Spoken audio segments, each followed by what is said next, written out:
live Elite FPL podcast with myself, Mr. Paul, my good friend Jason, and my good friend Stevo. Guys, how are we tonight? Good evening, and good evening to anybody that's watching us live right now. Hello there. It's very exciting for the three of us. Really exciting. Yeah, it's obviously very exciting. If it's your first time joining, we're just discussing all things ahead for game week 11. We predict it will be the scores for game week 11. We look at our own team. We talk about transfers. We talk about team selection dilemmas, and we'd really like to hear any questions you've got about your teams and any comments as well. And yeah, we've obviously been running this for a few weeks now. We've had quite a few comments and good feedback as well. So yeah, we'll get into the game week 11 predictions. Plenty to discuss. Yeah, that's right. So if, like Dan just said, anybody new to watching this, we just go through all fixtures, and we throw in a bit of bit of fun statistic from the last 6 fixtures that featured the respective teams that are playing each other. Also, during the fixtures, Dan will choose his dead cert bet on what team he believes has got the highest chance of winning their game. Predominantly each week, Dan has either gone for Man City or Liverpool. They haven't let him down. Just of interest, Dan, how much is the kitty up to now? You backed was it Man City? No, Liverpool last week you backed. Yeah, Liverpool done me good. It's £9.52 at the moment, so 10 out of 10. But yeah, like Steve says, I've been Liverpool, Man City. There's no such thing as a dead cert bet, but at the moment, Liverpool, Man City seem to be a dead cert bet. So yeah. And just to let people know, we are keeping score, so it's usually myself and Dan up against the history. And anybody that wants to take the history really, really seriously should do, because they are absolutely dominating myself and Dan. They are 6 game weeks ahead to mine and Dan's 2. Usually, out of the 10 fixtures, they normally get 2 or 3 bang on the nose. So yeah, we'll just crack on with it straight. A bit of an unusual game week this week. We've got not just an early kickoff and one late kickoff. We've got 2 late kickoffs. So we'll kick off straight away with the game that kicks off with us this week, which is Bournemouth, Dan's ex-local team. They're up against the unpredictable Man United at the moment. Now, the statistic that I've got here is that United have kept 2 clean sheets, which you may be thinking, why is that much of a statistic? Well, the other 4, there have been goals galore, you see. In the last 2, United have kept 2 clean sheets. So the history's going with a 2-1 victory. Me personally, I'm going with a 2-1 victory. I think Bournemouth have got some decent form to cause United trouble, but I just think with United's strength of squad and the quality of players, I think they'll just get through. And I think that Mourinho has actually found, and Jason will be able to allude to this as a United fan, but I think he may have found the perfect combination up front of Martial, Mata and Rashford. But Dan, what do you think on Bournemouth versus United? Yeah, Bournemouth have done brilliant this season. In fact, in the preview of the season podcast, I said Bournemouth would struggle. They proved me completely wrong, obviously off the back of a 3-0 win away to Fulham. Doing really well this season. Wilson, I'm kind of a bit burnt by him because when I had him in my team, didn't really get much of a return. And obviously last weekend, he did really well. But like you said, I think Man United have kind of found their rhythm a bit more now. Beating Everton was a good result. And yeah, I just get the feeling that Bournemouth's going to get turned over, but it'll be a close match. And I'm going to go 2-1 to Man United as well. I'm going to copy you. What do you think, Jason, on your own team? Oh, it's going to be an interesting game. And Bournemouth are very attack-minded team.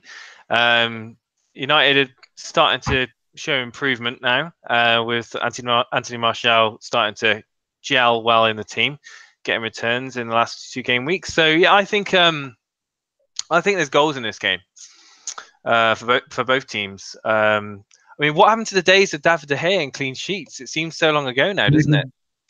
I'm going to go with United to win 2-1.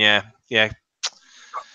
2-1 full house there. Yeah. I think that's the first ever time all four of us have actually not only predicted the right way, but all the same score.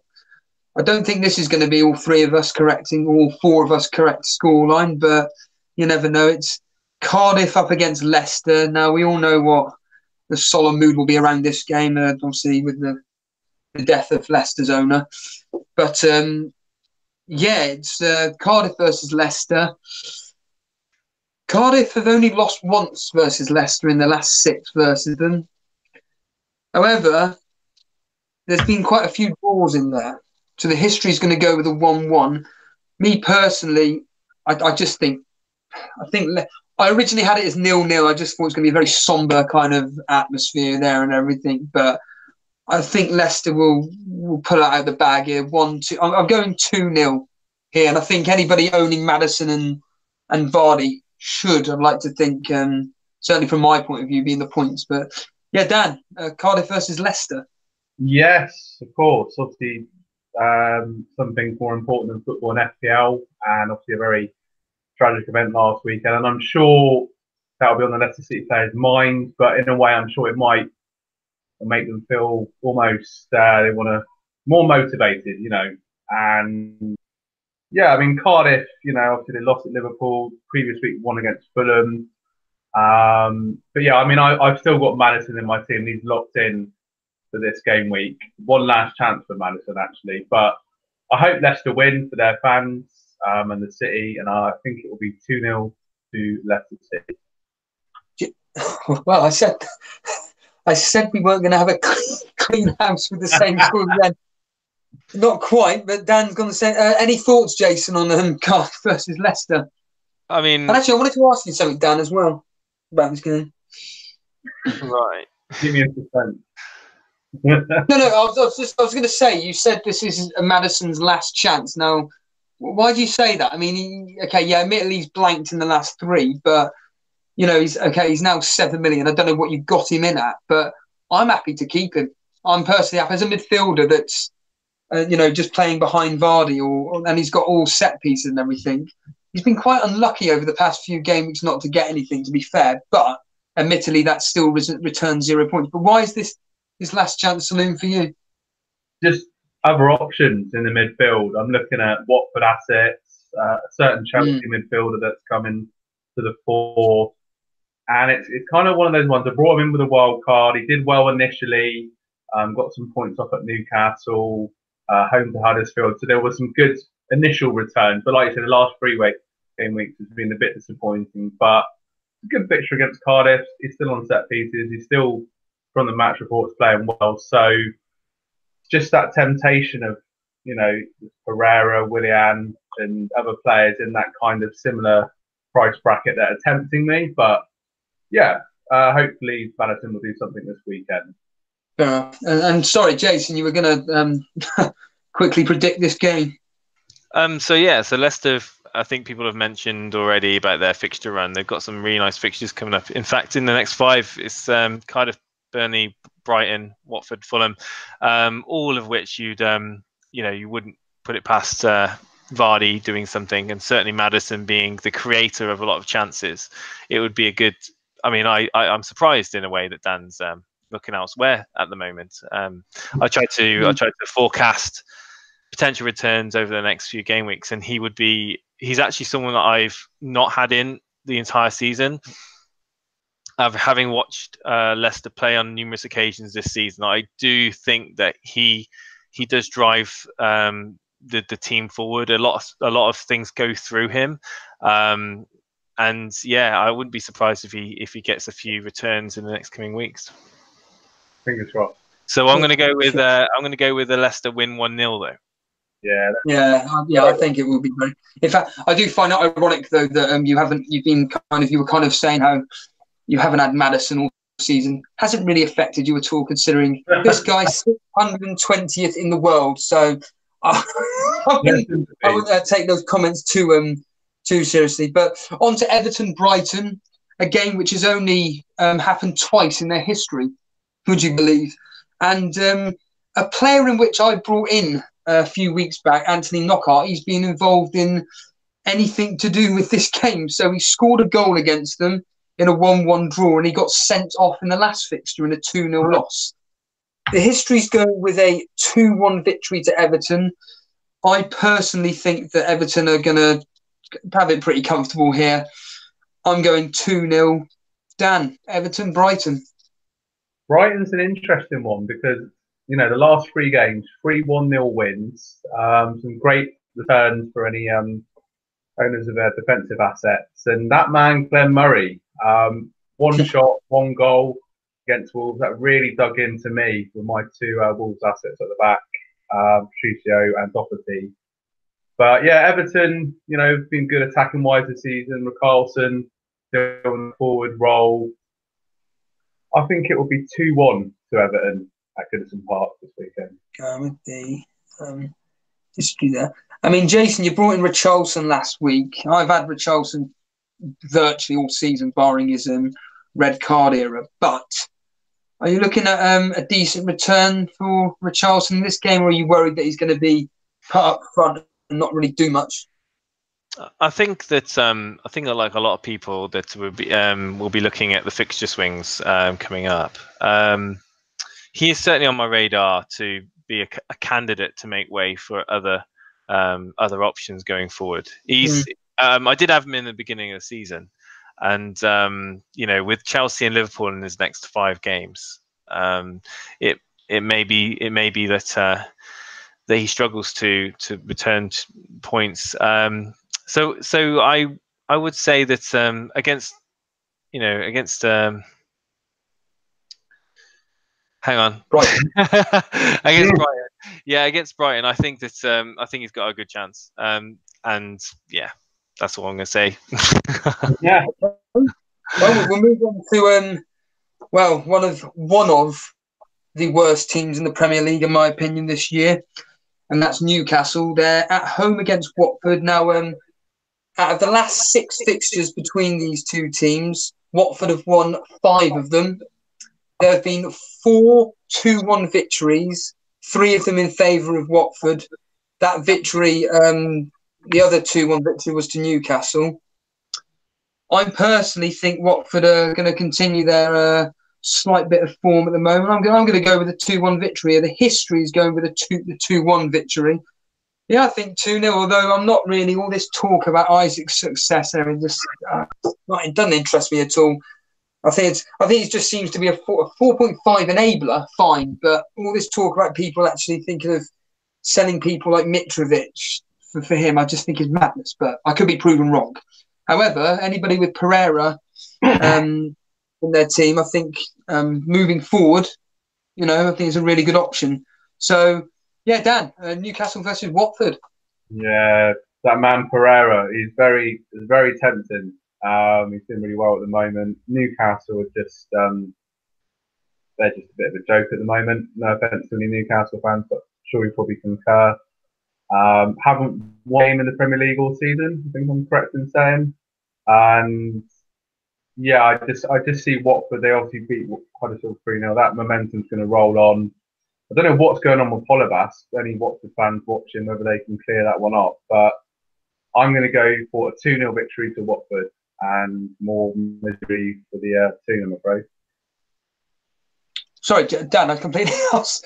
Do you know what? I'll tell you why I completely wasn't listening. I'll tell you why. It's because you mentioned about Holebas. Apparently, a lot of Watford fans aren't actually particularly that happy with him. They don't think he's that great at defending. So maybe that's the reason why he's not being picked. Plus, the fact that they've kept 2 clean sheets without him in the team maybe says something. But sorry, what was the score, did you think?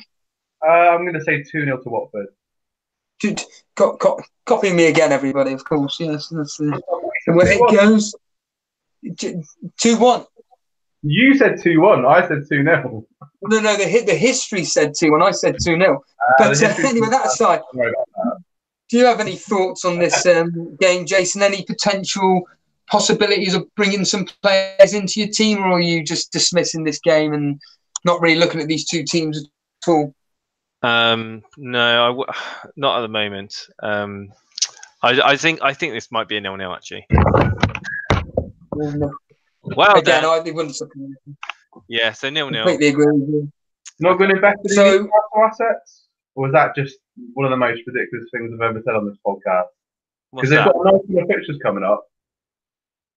I think Newcastle aren't. Just, there's something Not about even them. They're very, very unsettled at the moment. I just think just avoid them. There's a few teams in this Premier League this season where I would just avoid like the plague. Any players from their team just do not get, because they are not going to get you any returns. And it's kind of funny enough links me into the next two teams.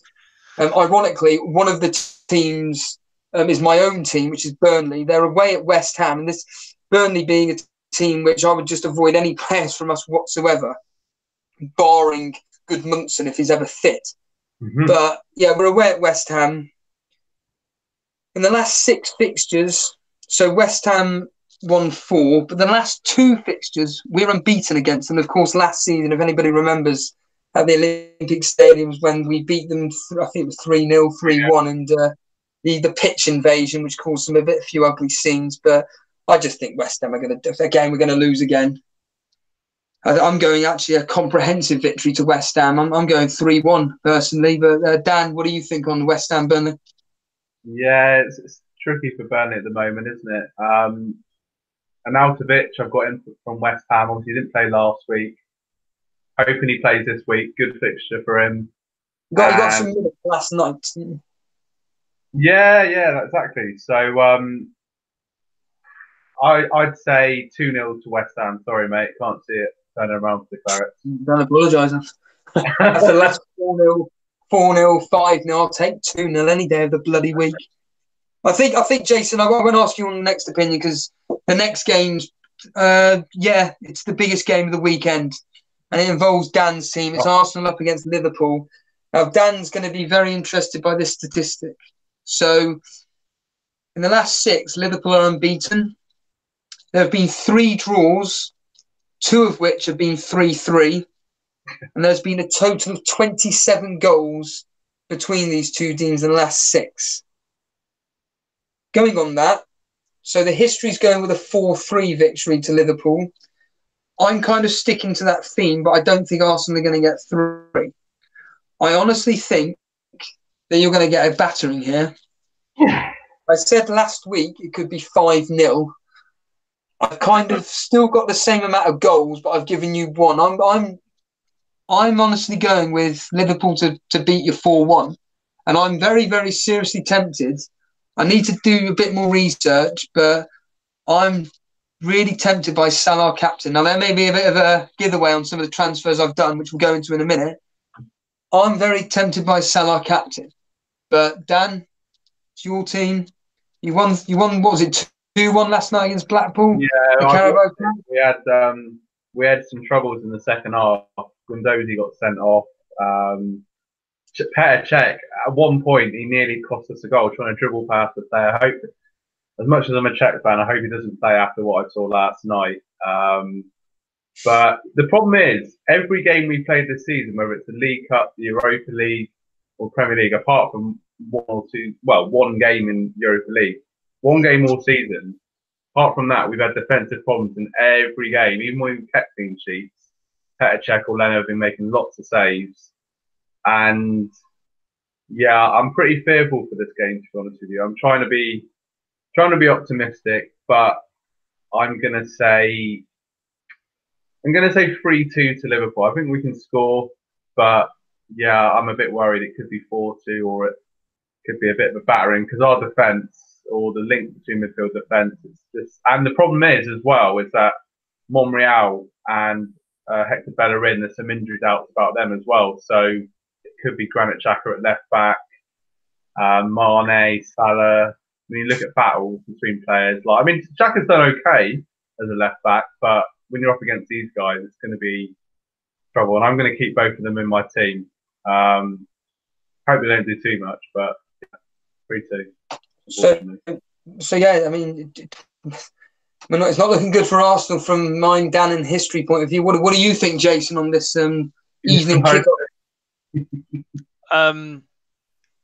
Yeah, I think this is going to be a game where there's going to be goals.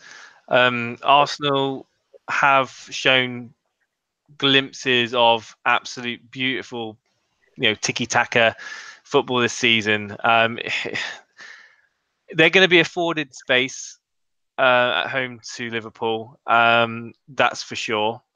So Arsenal will be on the counter-attack, or both teams potentially will be on the counter-attack. So I think that I think I'm going to go with a 3-2 to Arsenal. So despite what the history says, despite all the stats which suggest that Liverpool are probably going to win, Jason has gone against it. You never know. That's football. Nobody knows football. Mm. So on to the next evening game, which is Wolves at home to Tottenham. There's a bit of an unusual one here. There's been only, in the last 6, 2 wins for Tottenham, 2 wins for Wolves and 2 draws. History's going to go with a 2-1 victory to Tottenham. Me personally, I think that Tottenham are going to have one of those comfortable days where they just take control of the game and they just get 2 very basic goals. So yeah, I'm going with 2-0 to Wolves here. What do you think, Dan, on Wolves Tottenham? Yeah, it's an interesting one. One of these unusual 7:45 kickoffs, which obviously is designed with the fans in mind. But yeah, because of that, the fact that it'll be on the floodlights, sky cameras, and everything, I've got a feeling there might be a bit of an upset. I'm going to go for a draw because Wolves played well against Man City at home earlier in the season. I'm going to go 1-1. So we'll see. 1-1. Mm. So what do you think, Jason? Any Kane, Trippier, Moore owners? Should they just keep ahead of this game, or what do you think on this particular fixture? Well, Dan actually stole my prediction.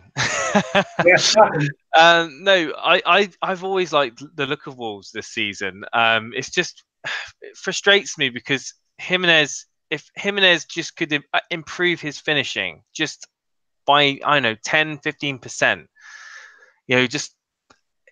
Wolves could win, take their chances and win more games. And I think they're looking a really solid team. And against a misfiring Tottenham, I wouldn't be surprised a goal apiece. I'm going to go the same with Dan, 1-1. Well, this next game certainly ain't going to be a goal apiece. It's Man City versus Southampton. However, there's only been 1 clean sheet in this fixture in the last 6. Now, admittedly, the last time I read out that statistic was against us, Burnley, and City went and got a clean sheet and scored 5 past us. The last 3 at City, there's been 2 victories and a draw. It's more at St Mary's where Southampton had a bit of fun, but this is the biggest scoreline I've predicted this year. But don't worry, Aguero captainers. He's only going to get you 1 goal, so it's probably pointless captaining him. I'm going with 6-0. I think City are going to have some fun here. So, Dan, what do you think on this potential demolishment of Southampton? Yeah, it's going to be. I feel for Southampton fans already, and it's funny you say about obviously going to keep Aguero locked in, looking at getting Mendy in potentially, but it's Mahrez that's interesting because he's got 2 goals in the last 2 games, and he's playing really well at the moment, and he's owned, I think, like 2.5% at the moment, so it's really good potential differential there, but. Yeah, I don't hold out much hope. I'm going to say 4-0 to Man City and Aguero to get a goal and get subs with 25 minutes to play. What do you think, Jason, on this game? Are you looking to captain Aguero, go with a safety option like we discussed in the last podcast for yourself? I'm not decided yet. I'm going to see what the presses say tomorrow and just have a think about it Friday evening. The captaincy is on Aguero at the moment. He is the runaway favourite this game week. It's going to be a case of I huff and I puff and I blow your house down. I think it's going to be a siege on the Southampton goal. And my man Cedric is staying solidly on the bench, 3rd sub. So Yeah, so you yourself, Steve, you said 6-0. Dan, you're saying 4-0. I'm just going to meet you in the middle. I'm going to say 5-0. Well, the history's not so optimistic. It's like I said to you, been pretty close between these teams. It's going with a 3-1 win. Doesn't look like it's going to be easy. I mean, Dan, have we revealed your dead cert bet yet? Is this going to be it, or Obviously, is yeah. this have we meant? Yeah, that'll be my dead cert bet for the week. I mean, How much are you going to win, Dan? 10p? Yeah, you In guys fact, get a prize if for that. anything, you'll probably have to give your money back to the bookies because it's just so pointless putting on a what was it, £9.77 or something you said. So yeah, By the end of the season, when I get 38 games right in a row. yeah, I know. Well, on to the next game where last week this is another game where I'm potentially captaining Hazard, depending on team news. It's Chelsea versus Crystal Palace on Sunday afternoon. And I'm going with a comprehensive 4-1 victory to Chelsea. Now, this is the interesting thing. In the last 6 fixtures, there's been 4 2-1 victories, 3 of them in favour of Crystal Palace. And they were talking on on a popular football podcast that Crystal Palace like to do really well against the big teams. And it's been proven in the stats over the last 6. And Crystal Palace have got a good record against Chelsea. And the history is actually going with 2-1. Like I said, I'm going 4-1. So, yeah, Dan, Chelsea versus Crystal Palace. Yes, obviously watched Crystal Palace play Arsenal last Sunday. Played really well. Zaha's looking good. Unlucky to lose, I heard. Yeah, sort of. Well, draw, sorry. Yeah, I disagree with that. I think draw was a fair result. We came good in the second half, but yeah, the first half they're the much better team. So I don't know. It's an interesting one, but Chelsea have been in some top form this season. So I think that'll see them over the line. I think Palace will score, but I think it will be 3-1 to Chelsea, and I may rue taking Hazard out last game week. Oh wow! So, Jason, any possible thoughts on a Hazard captaincy in this game? Yeah, I've certainly considered it, and I'm like what Dan said a minute ago. I mean, I know he transferred him out last game week, but there's going to be a lot of people that have transferred Hazard out that have lost 5.5 million or something on him. It's one of those where if he's going to do anything, it's going to be against teams like Crystal Palace, and he's going to play the 90 minutes. You would think. So yeah, he should be up there with a solid candidate for captaincy. I didn't see him play midweek, but again, I'm just going to wait to see what is said tomorrow. And I mean, majority of press conferences are now like cloak and dagger, and they don't give too much away. But going to try and just take as much as I can from the information we get. And like I said, my captaincy on Aguero. The safe bet is with Aguero. He's not, he's not always going to play. Well, he hasn't been playing 90 minutes. He's playing 65 to 70 minutes. But yeah, I know we're not talking about Man City, but you think that Hazard's definitely in with a shout at some point. So on to the final fixture of the weekend, and what an exciting fixture this is going to be. God, it's Monday Night Football. It's Huddersfield versus another god-awful team in Fulham. However, interestingly, the last 2 fixtures have involved a 9-1 aggregate victory for Fulham.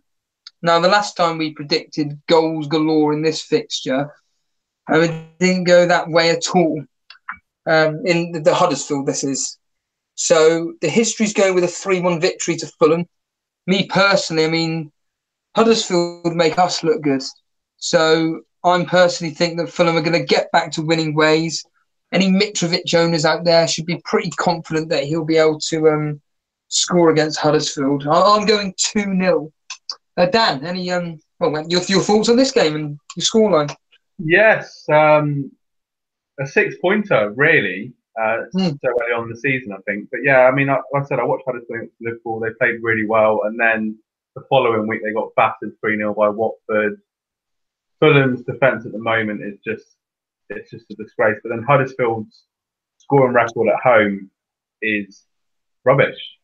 So it's a hard game to call, but the quality that Fulham have got, Schürrle, Mitrovic, like you mentioned, these kind of players, Sessegnon, I think that'll take them. Yes, yeah. I think that'll take them over the line, and I'm going to go for a 2-1 victory to Fulham. I think Huddersfield are actually going to score. Yeah, I mean, Christmas is coming soon, so there's got to be a miracle around the corner somewhere. Any hopes? Any hopes for this game, Jason, being a cracker, or not? Surprisingly, I think there's going to be a few goals in this game. So I don't know where they're going to get it from, but I think Huddersfield are going to get a goal. I think it's going to be 3-1 to Fulham. I think Fulham need to get a win, and they're going to have to get a win, sharpish. And Vieto, Seri, Schürrle, Mitrovic, they have been pretty anonymous last few game weeks, so they need to up their game, and I think this is the game where they're going to do it. Which concludes our preview for the game week ahead. And we always ask anybody that's watching us live as we speak, if you have any questions or any observations for the upcoming game week or previous game week or following game weeks. Anybody on YouTube that wants to comment, or through our Elite FPL Instagram page, which is at Elite FPL. But we did get a user from Instagram at the Bud. Apologies if I pronounced that incorrectly, but he wants to ask the three of us some advice on a player to bring in. He has one free transfer, and I don't know how he has 5.5 in the bank, but that's the case. Wow. So his team, I mean, you'll see the glaring problems when we look at his team in a second. So Patrizio in goal, Alonso, Robertson, Mendy, Trent Alexander-Arnold, Aaron Wan-Bissaka, that seems all okay. This is when it gets a bit, Walcott, Richarlison, Hazard, Mane and Fraser, and a front three of Mitrovic, Arnautovic and Kamara. Any thoughts at the moment? Yeah. I've written down what I think. Any thoughts? Jason, you got thoughts? Yeah, Walcott to Sterling, lock it in. You read my mind. Yes, I've got three transfers in my head. It's either Mitrovic to either Aguero, Aubameyang, or Lacazette. You're talking three strikers in the form of their lives here. Although Lacazette, I believe he's blanked in the last two. Or, as Jason's just alluded to, Walcott to Sterling. Dan, any thoughts on this team? Yeah, I think the obvious glaring ones are Kamara and Walcott. Maybe take a punt on Mahrez that I mentioned before. Yes, yeah. For a bit of fun. But yeah, like I said, striker-wise, got to be Aguero. Always provides value, I think. But particularly this season, been bang on form, even if he has been getting sub for 20 minutes ago. So yeah, definitely Aguero, and maybe have a little gamble on Mahrez as well, just for a bit of a risk to pay off. Which kind of, again, nicely links into our, if we could own one player from this game week that we don't own at the moment, who would it be? So we'll start with you, Dan. Which player of all the fixtures, if you had any amount of money, would you like to bring in for this one game week only? Oh, it's got to be Sterling. I know I'm like the Sterling fan club. I mention him pretty much every week, but yeah, just for that fixture against Southampton. And I think there's a stat going around that he's had the most touches in the opposition's box from a midfielder this season so far. Although 2 games he hasn't played for Man City, he's rested. He's rested after he scored twice against Spain. I think that was Pep Guardiola's punishment to him. But yeah, no, definitely would be Sterling. I'm still feeling a bit anxious about the fact that I took out Hazard and what he'll do against Palace, but yeah, got to be Sterling. Any thoughts, Jason, on who you would bring in if you could? I'm pretty pleased with my team. Arnautovic.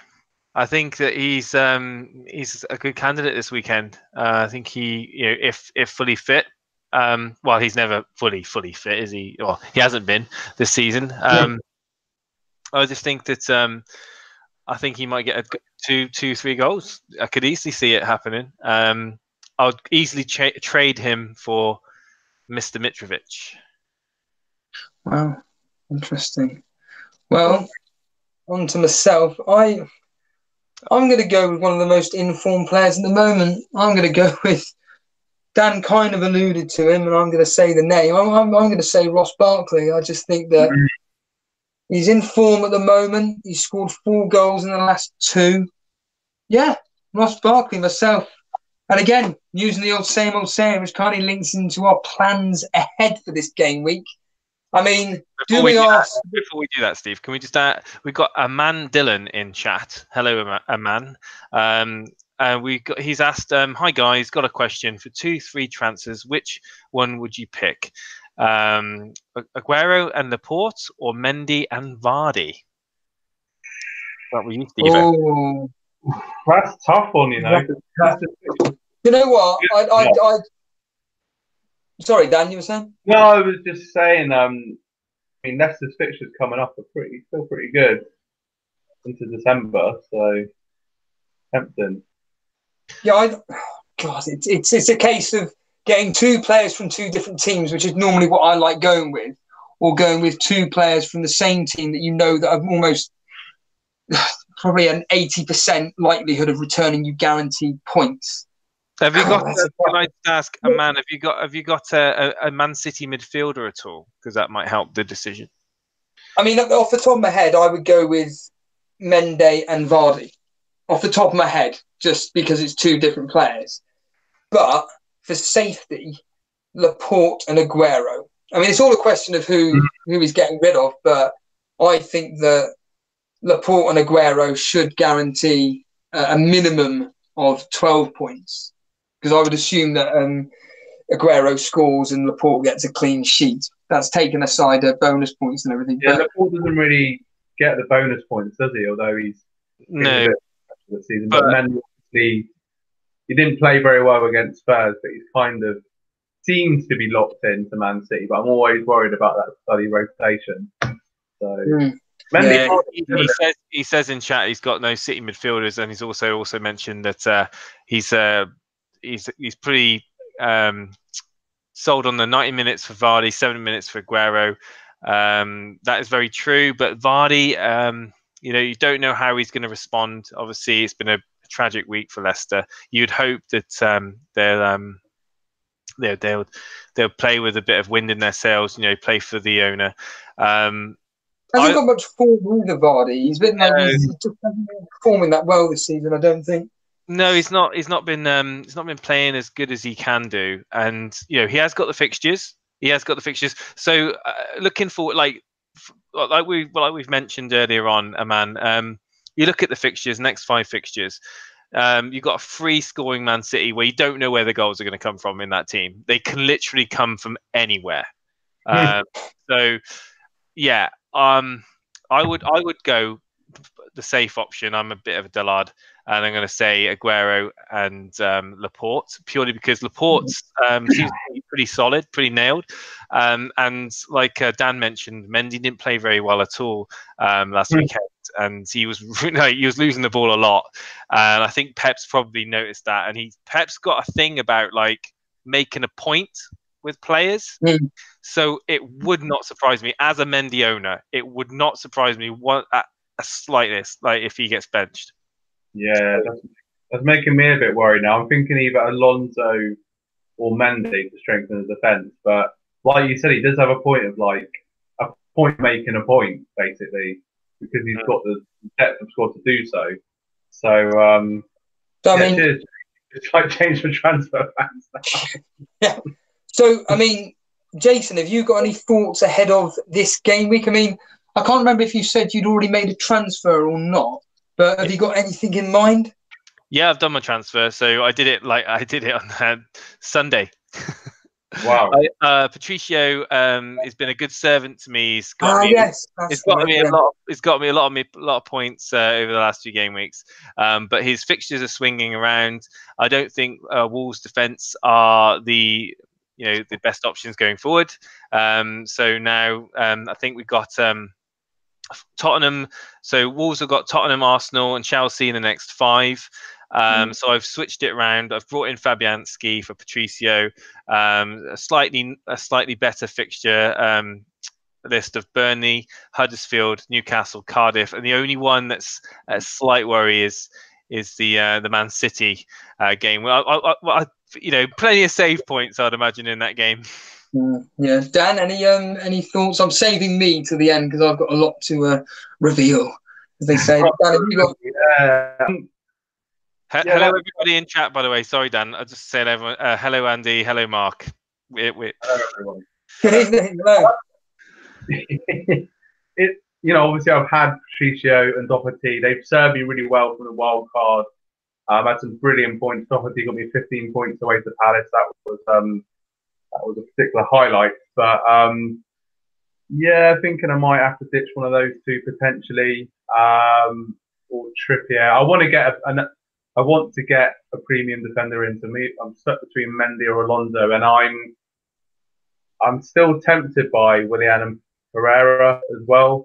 But I've got to tell myself not to do a 4-point hit. As much as I like doing my 4-point hits to pay off, risky. I'm happy with the front line. I've got Salamone. I think that's a good fixture against Arsenal, as much as I hate to say that. But need some more attacking returns from my defenders. So it's either going to be Mendy or Alonso. Not easy. I know who I go for, certainly. So on to me. So in the last podcast, Jason did allude to the fact that I've taken a hit. Not just any old hit. I've taken an 8-point hit. I just did the rage transfers. I made the point in the last podcast that I have felt that my transfers they have. It's a proven fact. 3 of the last 5 transfers have just completely failed me. And I've been quite unlucky with them as well. So these transfers are probably going to fail as well. So I'm going to reveal them now. And this is an 8-pointer. And I'm seriously thinking of taking an extra hit. So 12-pointer. And I'll say who that would be in a second. So I didn't do this last week and I've regretted it. So the one transfer that I regretted that I didn't do, which is Hennessy to Matt Ryan. So I was tempted to copy Jason with Fabianski, but I thought, no, Steve-o, just stick to what you plan to do. That's my biggest thing with fantasy football that I never do. I never listen to my own advice. Dan talks about it a lot, which is we go on to so many fantasy football tip sites that it just completely scrambles our brains to the point of where we're arguing with ourselves about, I'm an idiot for not doing that. No, that's the right decision. Well, I was a fool not to listen to my own personal advice, so I've just done that straight away. That was the first thing I did. Now, this is when it comes into the next free transfer. So I needed to get Salah into my team. Now, I read an article on football365.com, and they said simply this: Salah has been performing adequately this season. However, he's now hitting his stride. And my God, any team that's playing him, watch out. I'm scared. And I'm telling you now that I've done it too late. I didn't do the -8 that I wanted to do last week, just to have 2 free transfers. And I wanted to bring in Salah last week. It didn't cost me in total of 28 points for what I wanted to do.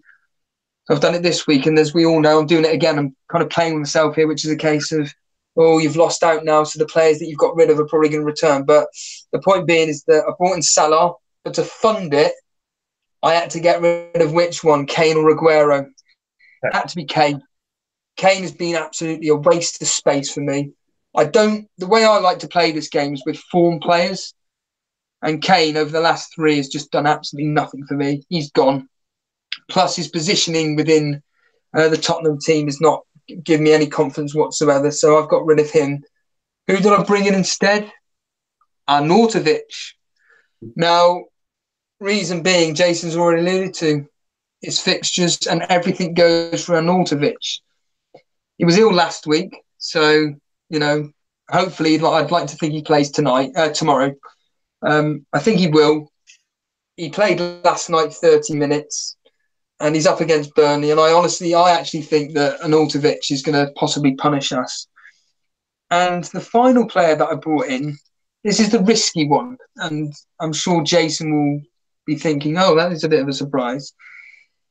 It's Kiko Firmino. Now, who do I get rid of, though? So to fund this full 8-point hit, I had to get rid of my premium defenders. And I got rid of Trippier. So I'm sticking with the double Liverpool defence. I'm pretty happy with keeping Trent and Robertson. The reason why I chose Kiko is just for the simple fact that his form at the moment is just something to look at. He's returned 2 clean sheets and brought in attacking returns in 2 of the games as well. It looks like, based on something that I read, that he is actually a more better defender, and I believe that the Watford manager prefers having a solid defence. So yeah, but the other transfer that I'm seriously considering, despite the fixture this week, for a 12-point hit, because I'm just sick to death of owning with him, is Aguero. And the reason being is just the 60 minutes. I cannot stand playing fantasy football. And when a player that's in a team that scores freely only gets you 1 goal and only lasts 60 minutes, I'm sick to death of it. I just think it's just not worth the money. Whereas the player that I want to bring in, Dan's mate, Aubameyang, he may only play a few minutes here or there, or when he does play the full 90, he's playing the full 90. And he's getting goals as well, and he's matching almost Aguero's output. So I don't think I will do it, because for the simple fact that it would be madness for me to get rid of Aguero ahead of Southampton. So yeah, so just to recap, Hennessy, Trippier, Knockaert and Kane out for a -8 to bring in Matt Ryan, Kiko Firmino, Salah and Arnautovic. So Jason, as the king of FPL at the moment, what do you think on those 4 transfers?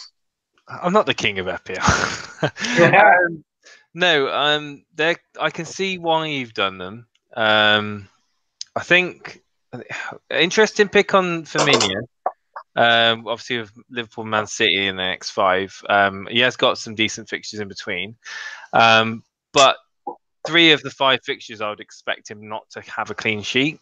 But my bench is good. My bench is actually okay. I can't remember who I've gotten off the top of my head, but it's definitely Bennett, Trent Alexander, and someone who I completely forget.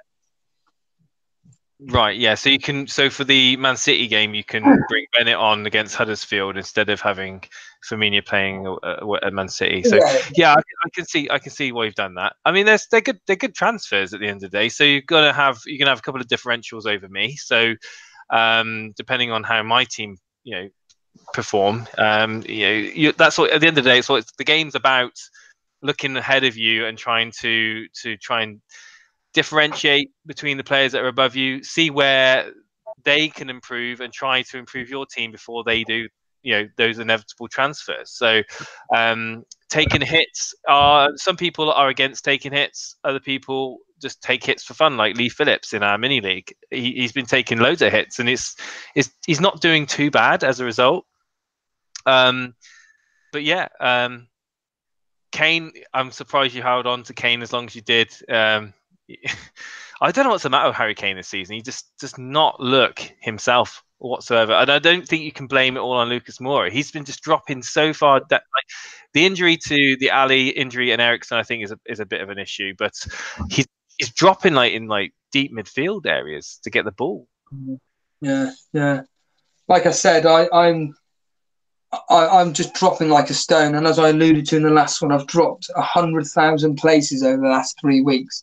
Ironically, due to either transfers I've done or transfers I refuse to do because of what you just said, a points hit. And I think that over the next 3 to 4 games, but the fact that Lee Phillips has taken an 8-point hit is now kind of almost in my favour because he's directly below me in the mini league that we take seriously, and it's kind of like we're almost on an even keel again.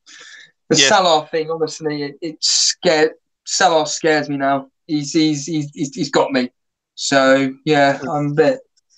Who are you all captaining? I think we're all going to captain the same, but I'm personally, as it stands, I keep doing this thing as it stands, but I think I'm on Hazard at the moment. I think I'm actually on Hazard as a differential captain, but I'm very, very tempted by Salah. His history against Arsenal, I think he scored 2 goals against them.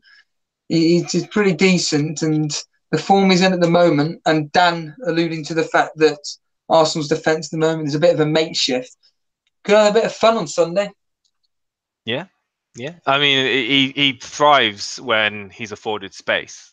Yeah, he runs in behind, and yeah, he's going to be a big threat against Arsenal. And Dan, you probably agree with me on that one. I just think that just the guys in chat, there's a few comments in chat.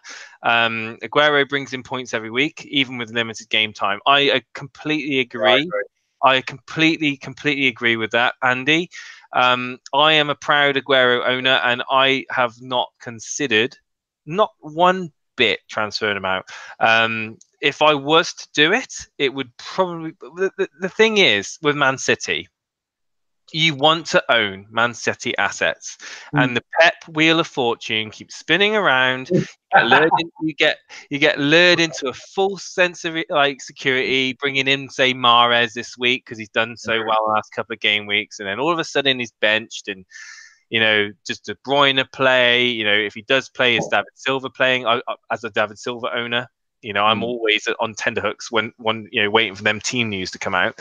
The thing with Aguero is he's a proven striker, and I do think, and he is the best striker in the Premier League so far this season for me. Yes. And he plays 70 minutes. That's fine with me, because he's playing in a Man City team that literally could just steamroll anybody. Yeah, I agree with that as well. I mean, when you're saying about Aguero, it's just like I think he's good value for money because it's consistent returns each week. I never feel worried that Aguero is not going to do something. He signed a new contract this season. His fitness, he's sorted that out as well. Tempting fate a little bit there.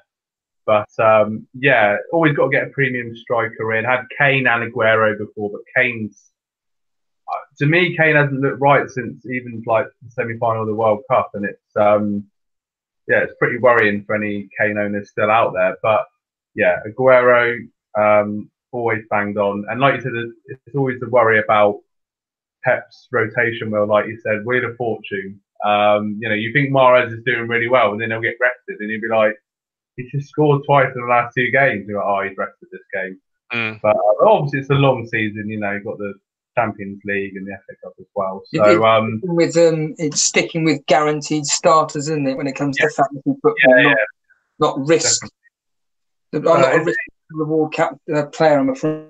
Well, it is interesting how you've cascaded me for taking these 4-point hits, and then you've taken an 8-point hit. I'm quite shocked by that. But from what it's because the reason why I've taken an 8-point hit is because my team is just dropping and dropping and dropping. There's a reason for it. It's because the players that I've got are just not performing. And I was in an emergency situation where it's like, if I do not do something now, I can't wildcard because I've already done that in game week 5.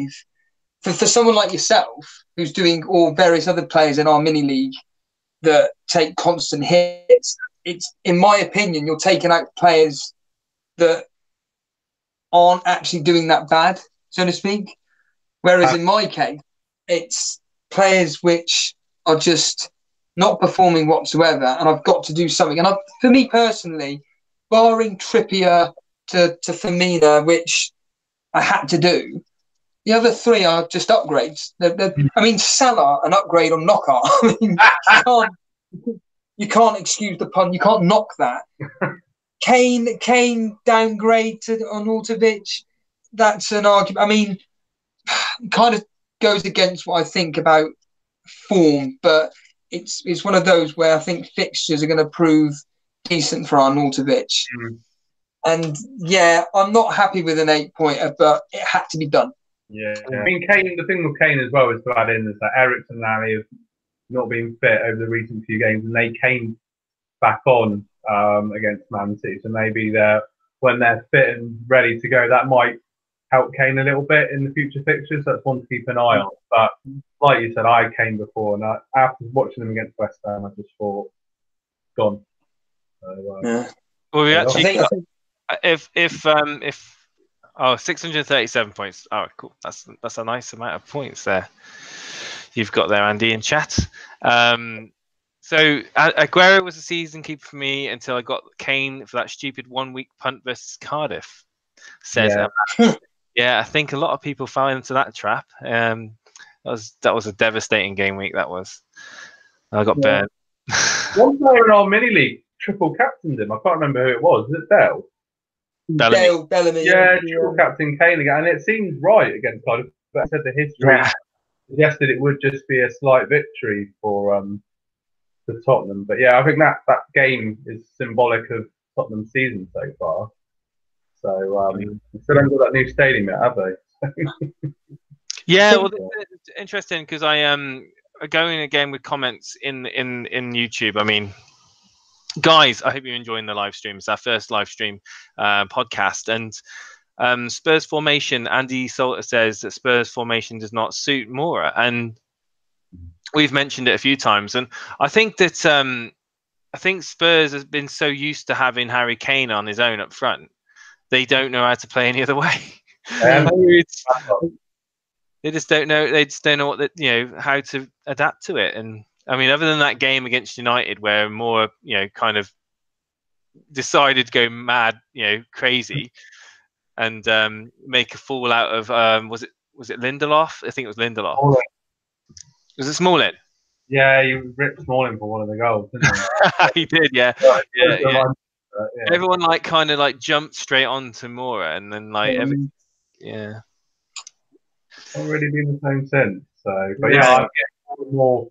I don't know if any of the guys in the chat want to predict the Arsenal game. Obviously, I'm an Arsenal fan, if you haven't already guessed. But I'm getting more and more. I mean, if we're going to struggle, admittedly, Carl Jenkinson was playing last night. I actually thought I didn't realise he was still at Arsenal, but we've struggled against Blackpool. I don't know how this guy's still at the club, by the way. I'm definitely not going to bring him into my. It reminds me of Ash Ketchum from Pokemon, that guy. It's true. I don't know how he's still at the club, but I mean, Salah and Mane against Xhaka, if he's at left back. Xhaka's done a decent job, but yeah, it's. I don't know why we've not bought a second choice left back for when Monreal's not there. I mean, Kolasinac can do it, but his fitness is always a problem. So I think, I don't know, that game, I'm going to have a few drinks during that game, I think, to calm my nerves. Well, I keep banging on about history. There's only 3 games there which it's going with high scoring if you've got assets within these teams. So like we've already just alluded to, Liverpool or Arsenal assets, attacking wise, certainly invest in. Fulham and City. They're the 4 teams to be looking at from attack point of view, going by what the history says. And as we keep going on about, history's been doing pretty well. I think that concludes it, really, Dan. If you want anything else to say, but yeah, just to say thanks to everybody that's watched this live stream. It's our first ever one, as we've alluded to before. Thanks to everyone that's chipped in. Thanks, Andy, for comments. Thanks to other people that commented and asked us some interesting questions. We hope we've been able to help you, and hope you really enjoyed this. Obviously, if you've enjoyed the video, like, subscribe, all those good things. You can follow us on Instagram. Just search for Elite FPL, and we post that on a daily basis with our thoughts and regular updates as to when the next podcast will be. Sometimes share our team on there as well. And yeah, just really looking forward to game week 11. Myself personally hoping to just to get back in the top 10 of our mini league, just to give me that bit of hope. Hoping Salah doesn't go too crazy against us. And yeah, I hope Leicester City win as well for everything that happened last weekend as well. Obviously, our thoughts with that situation as well. And Well, I'd have to say very quickly before Steve interjects, we'll try not to use the word allude too much. We seem I knew to you were going to allude to that. Sure. allude to this, we're going to allude to that, and also just to remind everybody, Dan isn't on a Russian container ship in the middle of the Arctic. That's just his internet, and he will hopefully improve. He will actually hopefully get an improvement sooner or later. Maybe. My internet's been alright. Is it not broken up? Oh, no, it hasn't broken up. No, it's just a few. I'm literally, the router is right in my hand now, so it ain't gonna get any better. It's like the days, the old days of dial-up when you used to see like the old, the webcams, like the 280p. I'm right next to the router, so it ain't gonna get any better. I'll tell you what, your camera reminds me of. It reminds me of the Nokia 3110 camera. No, anyway, I'm sorry. That was a good phone. That was a good phone, actually. I'm not going to knock it. That was a really good phone. Sorry. Go ahead. Sorry, I interrupted you, Steve. No. I was just going to say that just a quick plug for Saturday evening. That there's a very high chance that me and Jason will be recording our live reactatorial podcast, looking basically literally back and during that Saturday's fixtures, basically. It'll be, I would guess, we'd be starting recording at roughly the same time as today, 6:30 British Standard Time. And like I said, we will be looking back at Saturday's fixtures. There may be a slight spanner in the works to that. Maybe. We can discuss that off air, but yeah, that's... But yeah, all being well and good. But if not, it'll be Sunday. But we'll post on our Instagram and on our Twitter to let you guys know. But yeah, we're really appreciative for you guys stopping by this evening, telling us about your teams, asking us about certain transfers, and it's quite cool to do a live stream, get engagement. So yeah, absolutely. Okay, guys. Until the next time, once again, thanks for watching and good luck this game week and look forward to seeing you all soon. Thanks a lot. Cheers, guys. Bye. See you guys. Yeah,